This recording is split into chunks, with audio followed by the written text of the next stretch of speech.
If everyone just asked themselves, what's one thing that I'm shooting myself in the foot with? A habit, a thought process, an addiction, a way of being, some kind of pattern that keeps me cycling and cycling and cycling and never evolving.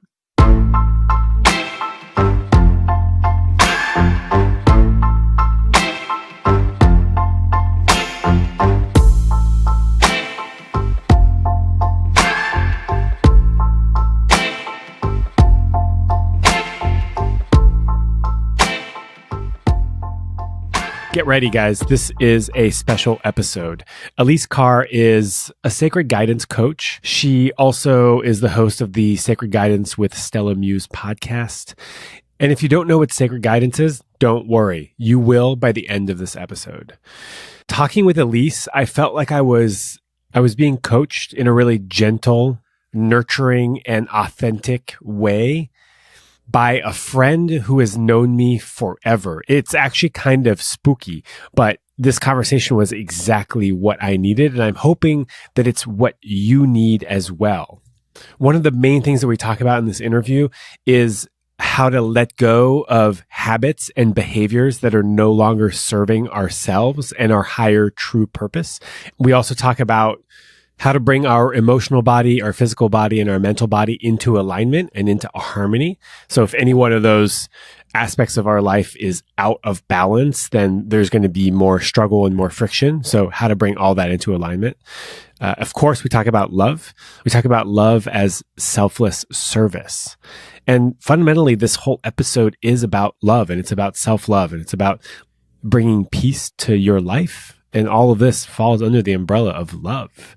So I'm grateful. I'm grateful for Elise and this conversation, and I'm excited for you to hear it. My name is Sean Galanos, and this is The Love Drive.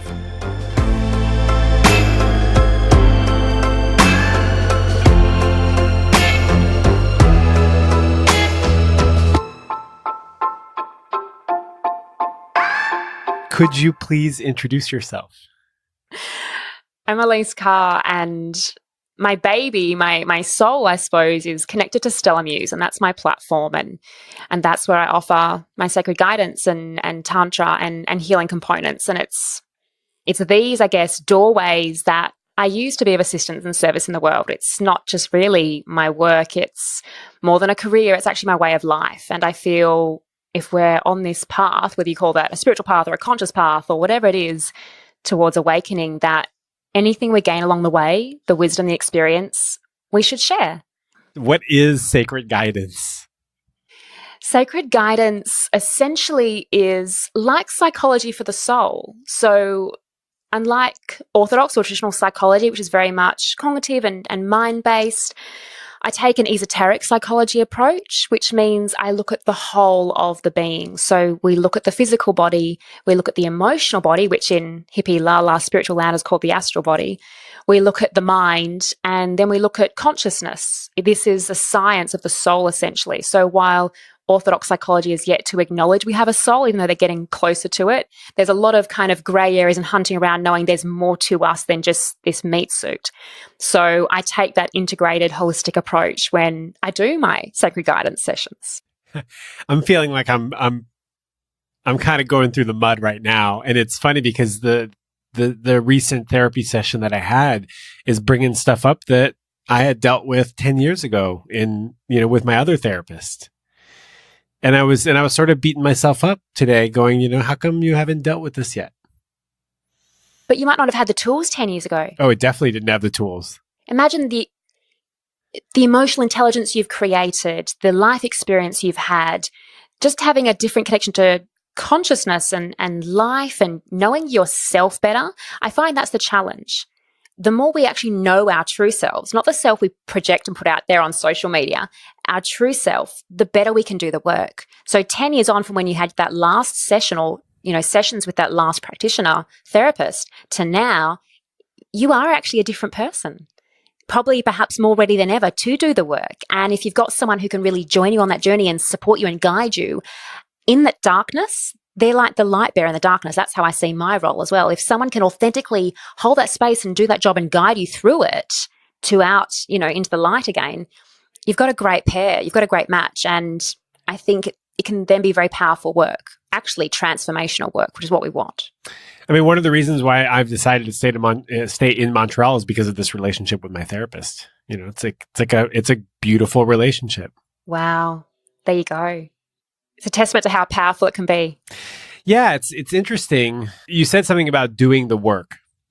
And that's something that I keep going back to over and over again. Yeah. How can we do the work? It's more to the point, how do we expect to get away with not doing the work? Because to me, that concept of, I'm just going to keep this at bay for as long as I can. And the truth is, many people do for lifetimes, if you believe in that, or at least this whole lifetime. They're not going to deal with their stuff. But we want you to deal with your stuff. So like you experience, having someone to help you is a massive, massive assistance in doing that work, to kind of guide you and help you know what work needs to be done. That for many people is key. For those who are taking more of a solo path, and to be honest, you know, and let's be real, a spiritual path, a conscious path, whatever you want to call it, is very self-governed. So you have to have what I like to call willpower. It's kind of like if you're an athlete and you don't train 2 or 3 times, you know, let's say a day for some people, they're not going to make it to the Olympics. If you want to be a writer but you don't write, you procrastinate and you're on social media, how are you going to ever get out your novel? We have to do the work in whatever capacity it is. For some of us, it starts off as, let's say, being the witness to our own reactions, our default patterns, our habits that don't serve us, the things that we keep doing over and over and over again, expecting to get a different response somehow, or then go to a psychic or a tarot reader or a workshop or ayahuasca and think it's going to change our life overnight. Well, my friends, pretty unlikely. Not saying impossible, pretty unlikely. And unfortunately, many of us are in this glamour or illusion mindset that somehow something outside ourselves is going to do the work and fix us. You don't need to be fixed as such. You have what you need within you. It's just overriding the personality nature and using your willpower with your heart to do the work. So getting up when you need to get up, not having that 4th cup of coffee, being cautious of the food you put in your body because you want to nourish this. It's a body temple for life. You've only got one. The words you use, the thoughts you have, how you treat your beloved or how you want to be treated by colleagues, so therefore you treat them with a certain amount of respect. Our thoughts, our words, our actions are so integral. Often we just think it's just our actions, that if I just do good things, that's enough. It's not. If we look at the concept of harmlessness, it has to actually be an integration of harmlessness of your actions, of, you know, your thoughts and feelings, the whole thing. We don't live consciously or aware enough. We kind of live in a semi-state of sleep and just kind of lull our way through life and just try and get it done or tick the box or make the standard, and while at the same time trying to impress that person across the room or at the bar. We're putting our focus so externally that we're forgetting internally is where those great transformations can take place. And then the outside stuff falls into place. The right person can then come into your life because you're ready. You are then equipped for that promotion because you've got your stuff together and you know what you're doing. Or maybe you're ready to then move countries, pick up some books and study what it is. You didn't know what you wanted, but there was something there. You were hungry, and now we're in alignment with your truth. You know what it is that you want to kind of explore. When we're aligned with our truth, things sort of happen. The promotion could happen, the relationship, the 10 pounds that you've been wanting to lose for 10 years, speaking from personal experience. You know, your professional aspirations, whatever it is, sort of clicks into place after you've done the work and you've found your true self. And I imagine that's really hard for people. Absolutely. Let's be real. This isn't easy. No one signed up for easy. Earth is the school of life. If you wanted easy, you probably wouldn't be here. You'd be on some astral plane, which is kind of like a beach sipping a Mai Tai. I don't know. I think if we're here, if we've kind of decided to come here, this is my perspective, I suppose, in a very esoteric perspective. If you've incarnated into a human body, which means you have to deal with stuff on the physical, which is a very slow place to see stuff happen. You can have a thought and it's quite instant. You can have a feeling and it's quite instant. You want to lift a table and carry it down the road, it takes effort. This is the physical plane we're dealing with. So while we want things to happen fast, they don't, because we want them to manifest in a material context. If I wanted to invent a pen, the whole process to actually get a pen in my hand is very long. So if you want to like manifest this new relationship or this new job or this new version of you, it's going to take a process of time from the concept of the seed to seeing the oak tree, grow and have a beautiful, strong trunk, beautiful tree, leaves, everything. It's process, it's time. And one of our biggest issues in doing the work in this modern age of everything happening, as soon as possible, if not yesterday, is we have no patience. We have no patience. You're talking to somebody who has very little patience, who is trying to cultivate patience. I'm really trying to cultivate patience, and I know that it all takes time. And it's hard. Yeah. It's intellectually getting it, but then it's actually being okay with it in our whole being. Because we're like, yeah, I get that, but, I want it now. Yeah, exactly right. And that's the personality nature, like a little child going, no, I'm not leaving the playground. I want to stay on the swing set. And, the loving, gentle, conscious mind and heart, the soul aligned, comes to that little child and says, I know this is what you think you want. It isn't really what you need. What you need is now to do X, Y, Z. Right. And we sometimes have to kind of talk to ourselves a bit more gently with loving kindness and compassion and non-judgment and humility, because our personality is a petulant child at times, or it's, an evasive teenager, or it's an arrogant adult. Whatever it is for you, you know what you're like at times when you're in that seeing red phase or that whatever phase it is. If you know yourself well enough, you're like, yeah, that's me, especially before I've had my 2 cups of coffee. If we can start to see almost like this little battle inside ourselves, it's almost like in American Indian stories that we may have heard, the grandfather speaks to the grandchild and talks about the black wolf and the white wolf, and that we have both of these inside ourselves. And the grandchild goes, well, grandfather, if they're fighting, which wolf is going to win? And the grandfather says, the one you feed. So without it being black and white, because nothing's cut and dry, of course, we have to nourish our heart, our high mind, our consciousness, our body temple, that soul, so we can create literally a clearer space for our higher self to work through. You want to call it soul, you want to call it consciousness, God, universe, Buddha, Allah, whatever's working through you, spirit, grace. We've got to create space for it to work through. And if you're in the mud, feeding the dark wolf in your personality space, how is anything going to change? You're going to be in your little hamster wheel, with the wolf, sitting there, playing in the mud, in the playground, as I call it, your whole life. What does it mean to feed can we get some examples of feeding the black wolf so we can know what feeding the white wolf will look like? Yeah. What are your addictions? What are your habits?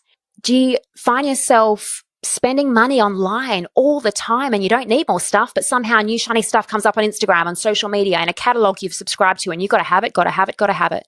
Are you someone who constantly needs to feel sexual pleasure, so you're just on the hunt for the next quick fix? Or perhaps you're hounding your partner all the time for sexual intimacy. There are so many ways that the personality controls us through the desire nature. We want to learn to lift that desire nature. It's like sometimes in Tantra we talk about shifting sexual energy. We don't actually move sexual energy. Sexual energy stays in the genitals. It stays in the lower chakra regions. What we shift is desire. What we shift is our intention. We bring that into a heart space to connect deeper with the beloved. We bring that into the mind to connect on a higher plane of consciousness, a mental plane, beyond just the astral feeling plane, beyond just the physical pleasure plane. And beyond those 3 is then what people call the Buddhic plane, the plane of pure love, the plane of highest consciousness, the plane really of where soul can start to do its thing. And there's so many planes beyond that, but we'll just keep to those 4. Yeah, let's make this bite-sized and reachable. Yeah, totally. Like a little Smartie, like a little M&M. I've been eating, speaking of desire, I've been eating a lot of Smarties lately, and I don't even fucking eat Smarties. What is happening there, Sean? Oh, you have no idea. My desire plane is very strong. My drive. I'm 10 years sober, but I have always had an addictive personality to drugs and alcohol. For some periods of my time, to sex, to relationships, to intimacy, to food, to caffeine. I mean, name it, to slothfulness, to Instagram, to likes. And it's a constant battle. Yeah, absolutely. And this is the challenge. We sometimes think that if we just stop it cold turkey, it'll go away. No, the addictive personality, which still can be worked through, and amazing that you are working with someone, I guess, on this as well, is that if we take something out, we have to replace it. So we have to replace it with something of a higher nature. So if someone is watching pornography all the time, what can we replace that with that's of a higher nature? Erotic and you don't literature. just stop. Beautiful example. Beautiful example. But for some people, that might work if they're a reader. Yeah. Yeah.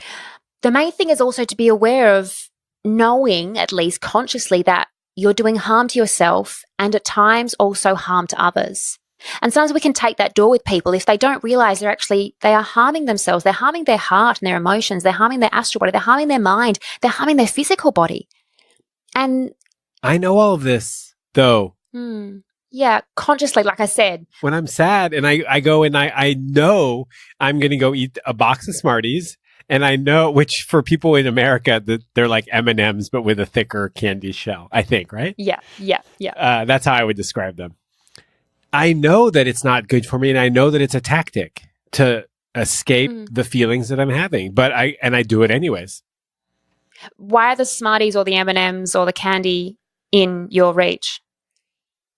You actively go buy them in preparation for needing them? No, I will have like a feeling or some sort of negative thing will happen, and then I'll be like, I'm getting Smarties later. And there's a store. Oh, so then you're going to go purchase them. They're literally they're waiting for you in the pantry. They're a minute away from my house. There's a little store right down the street. Yeah. And if it happens after 11, I have to go without because they shut at 11. Oh. Well, you could always tell yourself it's after 11, even if it's 2 o'clock in the afternoon. But I know it's 2 o'clock in the afternoon. You do. And this is when the willpower comes in.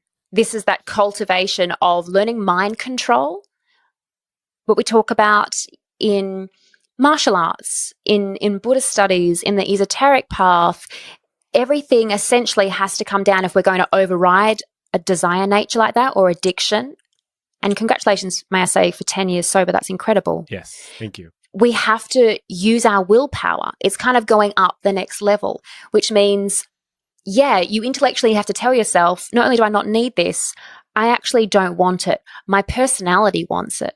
My heart doesn't want it. My mind doesn't want it. My body doesn't want it. My soul definitely doesn't want it. Sometimes you have to have a really hard conversation with yourself, and that might mean then going to have a cold shower. It might mean then having to call someone that can hold space for you in that moment. It might mean sitting with your journal. It might mean meditating. It might mean going for a run, a swim. Whatever it is, you have to then raise that to a higher place. Because if you just know that's your default, as an example, I'm going to use you as a beautiful example here with the M&Ms and Smarties. If you know that's your default to go to the store because they're easily accessible, easily affordable, not really harming anyone, you just know it's your default pattern. It's your cycle. And until you break that, and it sounds so simple and easy, but obviously in the heat of the moment, you're like, hell no, I'm just going to go buy another box. But it's in that moment that if you can call upon willpower, like any of us in our own moment, when we're about to use our PayPal account to make that purchase, when we're about to gamble, when we're about to pick up another person from a club, whatever it is, or have that 8th cup of coffee, there's a whole spectrum of desire nature. There's a whole spectrum of addiction. In that moment, we have to learn to talk to ourselves and to be able to bring ourselves back to our true nature. Because otherwise, you stay the puppet on a string with your personality just playing with you all the time, whenever it wants, however it wants. You have no control over your own life, of your own being. It's really disempowering. And I'm like, no, taking Brexit's line, take back control. We want to take back control of our own life, of our own body, of our own heart, of our own mind, so that then we can start to live a more conscious life connected to whatever it is you believe is that highest version of you. Otherwise, you could spend your whole life battling Smarties, which will have an effect, right? It's such not an interesting conversation with myself about Smarties. No, it's not. But that's the surface level, right? When you trace that back down, it's a very interesting conversation because it's so deeply rooted to your entire personality fabric that if you broke this habit, it would have an incredible domino effect. So that's why these conversations might sound really, banal or pointless or, oh my gosh, I can't believe they're harping on about this. But if everyone just asks themselves, what's one thing that I really I'm shooting myself in the foot with a habit, a thought process, an addiction, a way of being, some kind of pattern that keeps me cycling and cycling and cycling and never evolving. It has a massive impact on who you are and how you show up, the thoughts you have, the feelings you have, the choices you make. It's freaking huge, and it all comes back to a box of Smarties. What's your box of Smarties right now? It's not a daily thing, but I started writing a book 12 and a half years ago. I finished writing this novel probably a couple of years ago. I then went on this massive spree of trying to find the right literary agent and publisher and all this kind of jazz. And it's just the maybes and the almosts, and then an agent dying on me, and then flying across the country here for this meeting, and then going, yeah, we'd love it if it was the Elise Carr story, not a novel. Like, we want to hear your story. And I'm like, no one needs to hear my story as such. So all these doors, and I thought when I started writing it that 2 years in, I'd be just publishing it. How hard can it be? And there's been many a times when that, why not me? Why can't I do this? It's because my social media platform isn't, 200 million. Is it because I don't have the money to self-fund myself? All these questions, all these whys, and that's the personality nature, kind of having a little rah moment, as I call it. Instead of going, well, hang on a minute, maybe what you've written is fine, but maybe there's something yet to be put in that you haven't learnt yet, you haven't experienced yet. There's something yet to gel. So I've had to have the white wolf, dark wolf. I've had to have the soul personality. I've had to have that conversation with myself many, many times over the years. And I've reached a point of almost perfect harmony now. My Smarties were probably more frustration. I got very frustrated. I didn't reach for anything. There's nothing that could make me feel better. I just didn't want my emotional body, my emotions, my reaction to be so out of control. Within myself, I felt such unease. And I'm like, this isn't right. You're causing yourself suffering. You're getting yourself so upset over nothing. And you're doing this to yourself. It's all you. Even if you get 100 rejection letters from literary agents, some of which were so lovely written, not many of them, but some of them, praising the writing, but just this bit's missing. And look at that. That's amazing. You've got this. It's just not the right time. So let it go. Release the grip of having what you want, when you want it, how you want it, because you don't know what's best for you. That's what I've had to remind myself over and over and over and over again. And it's still going, but it's gotten tremendously better in 12 and a half years. It seems to me like grasping is one of the fundamental ways in which we suffer. Yeah, because we're grasping for something that is like smoke. What we're grasping for are illusions, glamours, pretty shiny things we think are going to make us better, and they do for like a blip of a second, and then it's gone, and then we want something else. That's the orgasm, that's the drink, that's the hit of doing drugs or buying something, or the coffee, the buzz, the hit, whatever it is that we're grasping for does not last. It is never going to satisfy us, and yet we keep forgetting that, even though we know it, because more shiny stuff gets put in our face. Especially on social media. You walk down the street and there's billboards and there's adverts on television, and there is so much bombarding us. It puts us in a position where we're totally off track because we find it so hard to self-govern and control and use our willpower when we're bombarded all the time. You use the word willpower, and I really like to use the word discipline. Yeah, beautiful. I feel like people have a complicated relationship to willpower. And discipline too, may I add. Yes, of course, but discipline sounds more, I don't know, like willpower is... It makes you feel better, does it? I think so, a little bit more powerful. I guess I see it that willpower is a discipline. Right. So I don't see them the same, but I see them very much connected. They're like salt and pepper, maybe. A bit of yin and yang, maybe. If you have a discipline, I think in order to keep that discipline alive and going, you need willpower. So your discipline is your practice. Your discipline is the work. It can just sit there knowing, yeah, I do that. But your willpower makes you do it every day. The willpower makes you show up at 2:00 every afternoon to do X, Y, Z. I guess that's how I see them interrelated. For some people, especially if they're drivers and type A personalities, however you want to call it, sometimes they put these numerous disciplines out there for themselves to do, and they overextend themselves to the point of exhaustion, and then they seek for things to prop them up to kind of keep them going. And in a world where we're expected to kind of almost be like machines, sometimes this can be hard as well, that we need to pull back a little bit and know that ticking 10 things off your box where you had 30, that's pretty good still. You know, we have sometimes unrealistic expectations in certain areas, and then in others, they're completely neglected. So I kind of touched on the physical body, the emotional body, and the mental body. I see these as three vehicles. Your physical body, how you look after it, your emotional body or astral body, how you look after it, and your mind, the mental body, how you look after it. And if you're exhausting one, like let's say you're really pushing your body so hard, what about your emotions and your mind? Or what if you're someone who's extremely intellectual and very driven and very learned and really wants to just excel incredibly, like to the point of, who knows, Nobel Prize. And therefore, your emotions are probably closed off. You're not going to be intimate in your relationships because it's all about you striving to get there. In your physical body, well, let's hope you brushed your teeth today and maybe changed your underwear. These are extremes, right? But this is just so you get the picture of, if we focus on one body and neglect the others, we're doing it to the detriment of our own harmony, our own overall well-being. This can happen also in desire nature, because some people can be so desirous of the perfect body, whether it's bodybuilding or whether they want to be skinny or whether they want to have a big booty or whatever it is, that they focus so much on that, like it's going to solve all their problems if they look a certain way. But it's at the neglect and the detriment of their emotional body and dealing with their stuff and their mind and what's really going on, those thoughts that are self-sabotaging the whole process. I just...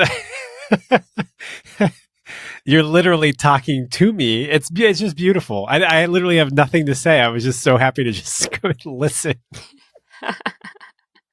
But this is good. You know why? Because it feels real, Sean. Because you're like, there's truth in this. And this is my aim. This is why I am so passionate about sharing certain teachings, is because fundamentally, deep down within us, we know there is truth to this. And there is love in it, and there is wisdom in it, and there's a beauty to it, an innate beauty that if we actually did this work, if we actually did align ourselves and harmonize and look at our three vehicles and clear the way, we would actually be an incredible version of ourselves, like a luminous, real, beautiful version of ourselves. And there's a part of us, I say soul, that wants this more than anything. But the personality is going to kick and scream and fight to the death to hold you back where you are right now. And you can very well stay in that place, and you may very well spend your whole life in that place, but I don't want that for you. I don't want that for anyone. So yeah, the discipline, the work, the willpower, those shifts and changes to really transform has to happen from within. It's not going to happen at any amazing rock star-like weekend workshop where there's crazy music and lights and everyone crying and hugging and kumbayaing. It's not necessarily going to happen from ayahuasca, even if you keep going back for 20, rounds. It's not going to happen necessarily from one therapeutic session.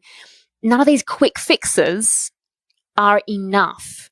For some people, it might get them to the point of realization, and then they can develop willpower, a sense of discipline, a shift, a change, something to springboard them into the work. But on its own, nothing outside of us is going to make us feel, think, be, live how we want to without us contributing and literally doing something every day. It's a daily job. Yeah, it's a daily job, and it's also an inside job. Yep. All the work happens on the inside. Yeah, I mean, I'm reflecting as you're talking, and I left the Bay Area in California because it's incredibly challenging to be surrounded by so many overachievers and ultra performers and hyper productive folks. And that's just not been my path. It has not been my path. Like, I can't do it. I can't do it. And I don't know. I don't think it's because I'm lazy. It's just because that's not how I want to be in the world. I don't want to be an ultra performer. Yeah. And that's a good distinction. Especially if I'm not lazy, but that's just not me. If you don't want to force yourself into a mold that's presented to you, that's totally okay. Honoring that's important, and then finding out, well, how do I want to be is then the next question. And then working on that. Because there's molds and stereotypes presented to us, archetypes, however you want to look at it, all the time. And they're not real. And most of the time, they look pretty and shiny and beautiful, once again, on social media, or maybe when you catch up with someone for your organic green smoothie, but you don't know what's going on in their head, their heart, the struggles they have, the relationship issues they're dealing with, the habits and addictions that are controlling them. We don't look behind the surface when we look at these things and make judgments upon other people and just go, oh my God, I don't know how they do that. I couldn't do that. That's not me. Like, maybe something's wrong with me. No, you're looking at things the wrong way. And I say you, I don't mean you, Sean. I'm saying people, right? I feel like you're talking to me. I mean, you are. You're talking to people and I'm a person. So, yeah, the collective you. Yeah. This all sounds great. And I'm wondering how realistic is this for most people who have to work 40, 50 hours a week and who might not have the resources to do therapy or work on themselves all the time? Like how realistic is this? The main thing that I'd love people to look at, and you can do this commuting, you can do this first thing in the morning when you wake up. If you set your alarm 5 minutes before you need to bound out of bed, if you're that person who snoozes 10 times before they get up, you can do it in the shower. You can do it, when you're just stir frying your dinner at 9 o'clock at night if you just got home. There are always opportunities. We can call that discipline or willpower. But we need to find even small windows of time that you are willing, let's say, the will to do good for yourself, that you are willing to create as a discipline to make changes. And they can be small and simple. Literally, if your food, your sleep, your intake of alcohol, substance use, start with one thing that you know deep down, actually, this isn't serving me anymore. I don't even get the same joy out of it. I do it because I always have done it. It's easy. Everyone else does it. I grew up in a family that did it. Whatever it is for you, whatever your story is, it is just a story. You can start there. And fundamentally, if we stripped everything back and you're like, okay, where do I just start? What's one thing I can do? Where do I start? Look at your 3 vehicles, your physical body, your emotional body, your mental body, and find out which of those 3 is the weakest.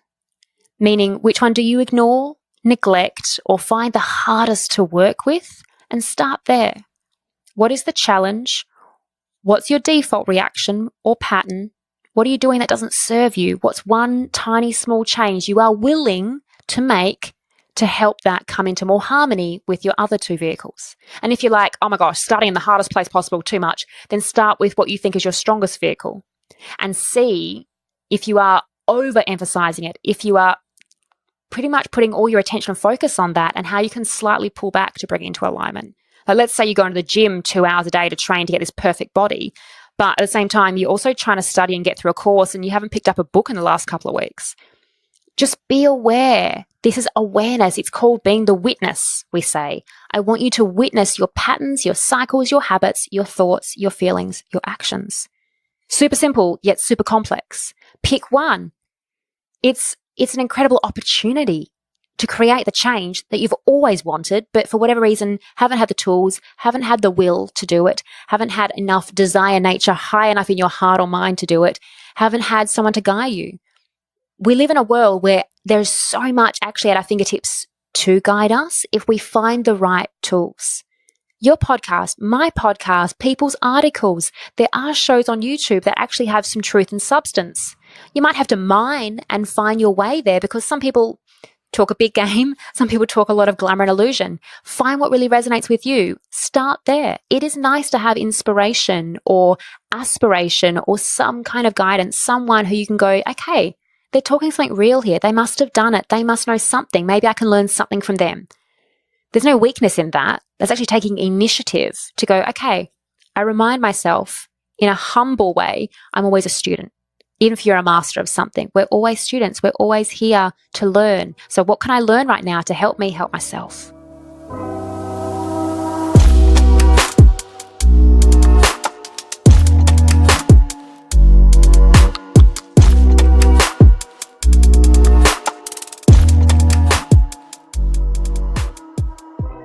Hey everyone, Valentine's Day is right around the corner. And as you know, I'm not a huge fan of Valentine's Day, but I am a huge fan of love. And to celebrate Valentine's Day in the best way that I know how to, I would like to showcase some of your love letters on next week's episode of The Love Drive. I am still soliciting love letters. So if you have a love letter that you want to share with me so that I can share it with the Love Drive listeners, please contact me, Sean at thelovedrive.com. That's SHAUN at thelovedrive.com, or come find me on Instagram at thelovedrive. Send me a DM. Share with me your love letters, please. All right, that's it. We're talking to Elise Carr about love as selfless service.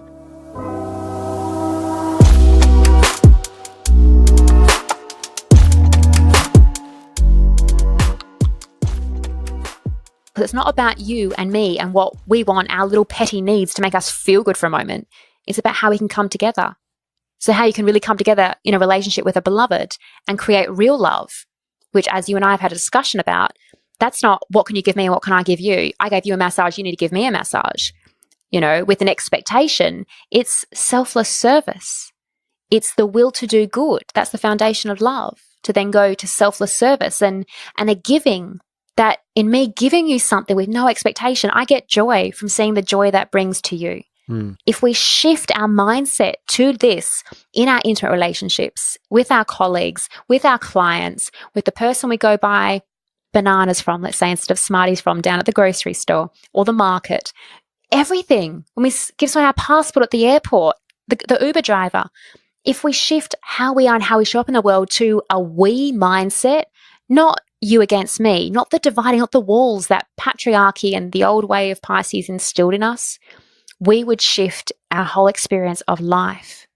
I don't know how it's going to be, if it's going to really happen in our lifetime. Maybe our great-grandchildren will have a better experience of this, and I really trust so if we get our act together. But we're struggling at times living a more conscious life because it isn't still the norm. We're still the outsiders. We're still the black sheep of the family, whatever you want to call it. But the more of us who come together, who have these conversations like we are today, Sean, the more of us who start feeling into it, considering it, taking action and being, world servers, seeing a way that they can contribute to the world, and that might start within. It might start within your marriage, in your relationship, in your home, in your community, and it will eventually ripple out. We need to do this. I mean, how amazing. We're connecting from across the world now. Finally. Finally, I know. But this is all mindset stuff. Everything we come back to, everything we've spoken about today is kind of a shift in our mind, and then in that shift in the mind, the heart goes, oh, finally you're on my page, and the heart comes into it because the heart has had a knowing, that inner flame of knowing the whole time. But sometimes that mind can override it, and the personality, hell yeah, overrides it. I want to spend more time in my heart. I really do. And I want to spend more time slowing down, and I want to spend more time in silence and with people that really nurture me and respect me and bring warmth and love to my life. Like that's what I want. And I'm sure you want to be able to nurture and bring love to their life and respect them and all of that as that beautiful, harmonious exchange. Yep. Yeah. I believe fundamentally we all want those things, but we just don't always really know what we want. Like I said, the petulant child wants to stay in the playground. Thinks it doesn't really know what it wants. Well, power and money is what I think I want. Yeah. That's desire nature right there, my friend. You know that. Yeah, I know that now. That's your amazing personality going, yes, if I just get all the money I want and all the power I want and wield it how I want, I will be happy. You might be for a moment. Happiness doesn't last. Joy, bliss, that true connection to, what's real, that lasts. You can never be happy all the time. That's another glamour or illusion sold to us by the fake new age, the pseudo-spiritual world. Just be happy, happy, happy. No, sometimes you actually need to sit in your sadness and figure out why this sadness keeps coming up. Sit in that. Sit in the mud, because from the mud blossoms the lotus flower. You know Bob Ross? Not personally. You've heard of him? He made it all the way to Australia. He says that you need to have dark so that you can recognize the light. Yeah. How can one exist without the other? We live in a duality. How could feminine be something if there wasn't masculine? How could winter be if there wasn't summer? How can there be darkness without light? It's crazy to think you can only have happiness and not have sadness or suffering. Until we meet the middle way, the middle path, the razor edge road, we call it in esoteric studies, or the middle way they say in Buddhism, until we reach that point, you'll be living in one or the other or straddling them. The more conscious we become, the less we kind of straddle, the less we're kind of spread out, the less we fluctuate from crazy highs and crazy lows. It's almost like a heartbeat. It's a beautiful connection to everything that breathes and lives and is. That's the space we want to live from, not be crazy high and crazy low, because if you have one, you're going to have the other. So we let go of having to have these highs from whatever hit it is we're after. We then realize we don't have the same suffering. We then come to a realization that the middle way brings us a peace and a harmony and a unity, a unification with everything that breathes, that we ultimately long for. Most people don't really know what they actually long for. They just think they do because it's shown to them by machines, by politics and governments, by media. That's all fabricated. We do have some kind of conscious awareness that things we read in the newspaper, they're owned by moguls who have an agenda, who fund lobbyists, governments, politicians. It's all connected. It's not conspiracy, it's fact. And yet we keep buying into it because we so want that quick fix feel good, even though we know it doesn't last. And here we go in the same cycle again. When will we wake up? When will we wake up? I could just listen to you talk for hours. I really could. And good thing we can, because you have lots of episodes of your podcast. Yeah, I just put out 28. It's my favorite number too. So there's a few there. 28 episodes of your podcast if people want to listen. Maybe you can listen to one when you want to go to the shop and buy Smarties. You're like, actually, no, I'm just going to put on a podcast episode. Sugar is the thing that I want to get rid of. Well, you can substitute it initially, whether that's with honey or stevia or fruit. Yeah. I've been eating more fruit this week and no Smarties. It's only Wednesday, but... I have a few more questions for you. Actually, I only have two more questions for you. Sure. We've touched a little bit on this, and I feel like we should probably have you back for just a full episode on it. But what is love to you? What love isn't to me is what Hallmark sells us, or lingerie and roses and champagne and chocolates, and you make me feel good, I make you feel good. And, jealousy and missing someone. So therefore you have to do something ridiculous to kind of get their attention. None of that is love. That's obsession or a misconception of what pure love is. To me, pure love, like I touched on, is selfless service. If I love someone and there are people that I love, I will do things for them purely for them, not to get something out of it, not for them to like me, not for them knowing that, they're going to reciprocate. It's just, I get joy out of bringing joy to their life. And that's how I want to be with everyone I connect with. I want to have that love exchange with everyone I connect with. I want us to serve each other. And that comes from a selfless place of no expectation, no gripping, no holding on. Now, we can do that. Some people struggle more so with that sometimes in an intimate relationship where it's like, no, but I do this all the time and you don't do anything. That doesn't necessarily mean love. That might need to be sometimes a conversation on fundamentals and compromise and exchange. And that's part of a romantic relationship, but it's not the love as such for some people. They see that separate. Other people can see it connected in the sense of it's a service. So if you put the bin out and I make dinner and that's our exchange, well, then we're happy with that. But it's not enough. We then need to, if we're talking about intimacy here, we then want to connect with the beloved in a loving way with intimacy. So therefore, when you're making love or you're just being intimate, affectionate, once again, it's about giving and being open to receive. Now, especially for the man or the masculine of the partnership, to actually selflessly give, especially if your beloved is a female and you're a male, to selflessly give to her without any expectation, without it being about your pleasure, for as long as she needs to actually unfurl and open up and feel safe and loved and cherished and heard and seen. If you can just do that for her, she's then going to give you more than you can probably handle. Most men don't do that. They're all about, I want to feel good right now, so I just know her spots. I'll just touch her here, rub her here, kiss her here, and then we're on. And it's a real shame because no woman then in that capacity gets to actually really awaken her feminine. And many women in this world we live in aren't awakening their feminine enough because they're being masculine in the workforce or sometimes even to run a household. They're getting stuff done. They're running around. They're holding space. They're doing. They're not getting enough time to actually be in that ultimate feminine receptacle space.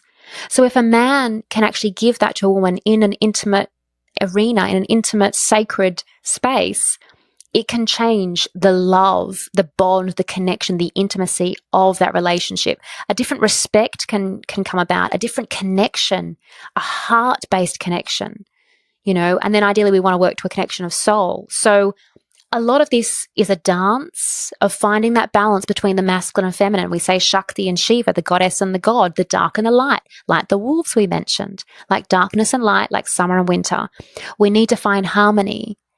And yes, we both need to receive, we both need to give, but in what way does that work best for our union? And is it in harmony for what's right for our union? Often it's not in harmony. And some of us find it really hard to communicate that because either we don't know what we want, we're afraid to hurt the person, we're afraid to push them away, we don't want to be mean, or we actually don't know how to communicate lovingly how to, encourage them to do things to us that we want, to make us feel a certain way. It can be really hard. It can be hard at the beginning. It can be hard when you're 5 or 10 years in and you haven't attempted before and now you want to change things up and they're just happy with status quo. These are challenges that are real. But if we come from a place of loving kindness, compassion, non-judgment, humility, like I touched on, from a place of selfless giving, we come from a loving place. We then offer and invite to have a conversation, to have a connection. We're then showing up in the most, beautiful, true, loving, real way we can. It's up to the other person then to meet us there. And if someone can't meet you there, then are they the right person for you? If they struggle at first, you can guide them. But if there's a massive disparity between where you want to be and where you are, and where they want to be and where they are, and you guys aren't kind of connecting on some level, sometimes we aren't necessarily with the right people in that context, and we have to be real with ourselves there too. Other times, the being real is going, okay, we've both got to do work, but we want to do this. So let's show up, have a discipline, have a date night every week, whatever it is, to do the work. So we're on all different levels along a whole big spectrum. But if we can come from that loving place, from that selfless giving, to be of service, to bring joy and love into someone else's life, if that helps then open them up and open their heart, like all of us need to open our hearts, there is going to be reciprocation because it's inevitable. What goes out must come back, just like we know what goes up must come down. This is a law of the universe here. We're not creating anything new and fandangle. I'm blown away. I feel like we could do so many more episodes together. I'm just writing all these other amazing things that we could be talking about. But first of all, where can we find you? Yeah, well, the best way to reach out to me is on stellamuse.com, and that's Stella with an A. And my podcast is Sacred Guidance with Stella Muse, which is on iTunes and Stitcher and all that jazz, and obviously on my website. And if Sacred Guidance or the healing or Tantra speaks to you, I do work with people all around the world, and there's a contact page there that people can reach me on as well. Thank you so much. I got so much out of this. I'm really, really grateful to you. Thank you. Thank you. Thank you for giving me the opportunity. Once again, it goes two ways, and we always learn if we listen. So thank you for listening. Thank you for sharing. And thank you so much for having me on the Love Drive, Sean. It's been a pleasure.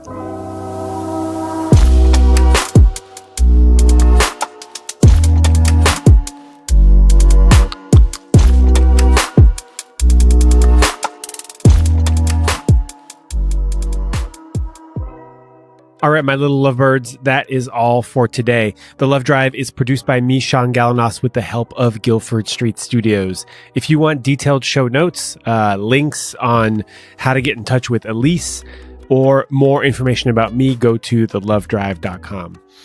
I just want to say thank you for listening. Thank you for giving me feedback, for encouraging me to continue doing this work. It means a lot to me. It really does. I haven't figured out how to monetize this yet. And so in the meantime, and actually forever and ever, your gratitude means a lot to me. It really does. It helps me keep going because sometimes I just don't really want to. And I think that's normal. With any creative endeavor, it can be hard sometimes. So I want to recognize you all for listening and for encouraging me. Thank you. God damn it. Thank you.